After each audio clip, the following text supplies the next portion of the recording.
I'm Sinead. I have a daughter, Kate. She's 18 and she has Asperger syndrome. At the moment she's finished her Leaving Cert and she's doing a PLC course. She's preparing her art portfolio. She's applying to college and she's really interested in art and music. And she's decided though to go down the music route. So she'll be starting hopefully in September in Trinity doing music and film studies. I was about 7 to 8 years old. I don't remember exactly, but I was probably around 7 or 8.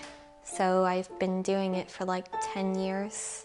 I guess I just like being there, getting lost in the music and stuff like that.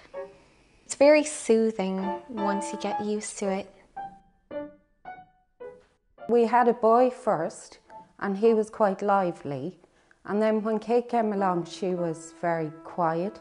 But we just thought that was the difference between having a boy and having a girl. So she was just a really good baby. I suppose it was just later on, little things started showing, like her speech was delayed. So they checked her out. The health nurse put her forward for into a team because they thought she was stressed, basically, and her speech wasn't developing normally. Just before she was 4 years old, we got her diagnosis. I was always interested in autism, and I'd always watch documentaries or stuff like that. And I suppose I had a fair idea before she got her diagnosis what we were looking at. So the interest was there rather than the fear, if you know what I mean. I still had to learn a lot on how to cope and how to deal with all her little quirkiness, I suppose you'd say. We were lucky really that she was never any bother, never any trouble, never any tantrums, or she was always a good child with no bad behaviours that you would see in a lot of kids with autism, you know. But I did have to learn a lot. Kate has been knocked off childhood services and hasn't been added to adult services because they're for the more severe. So since she turned 18, she doesn't really have any services whatsoever. Kate's very independent now. It's taken a while to get there and a lot of learning on her part. Things that would just come naturally to other people at her age. Well, she's had to learn how to get out there and get from A to B and do, like she cooks, she'll get her own breakfast, lunch, dinner if she has to.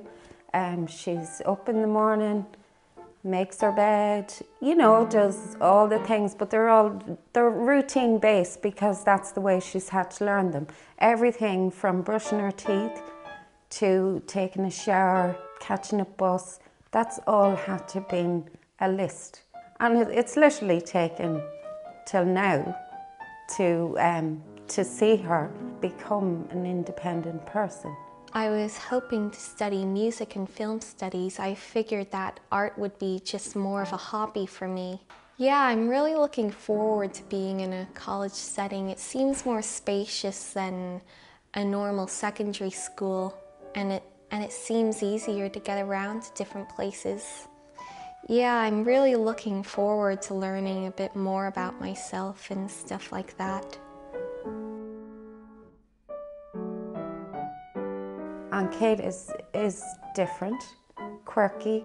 She has her own way of thinking, but I really think it's really interesting and it's great to be different. It's not easy when you're that person, but you know, it's been a really long adventure for both of us. It's not been easy sometimes, but we've found ways around everything, and I think that's what it's all about.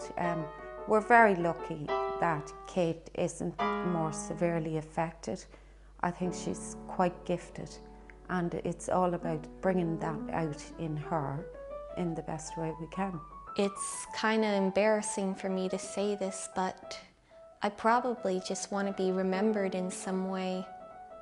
I don't care how I do it, I just want to be remembered in some way. I want to live every day like it's my last, because if I feel that, because if I don't do that, I feel like I'm just going to be lost.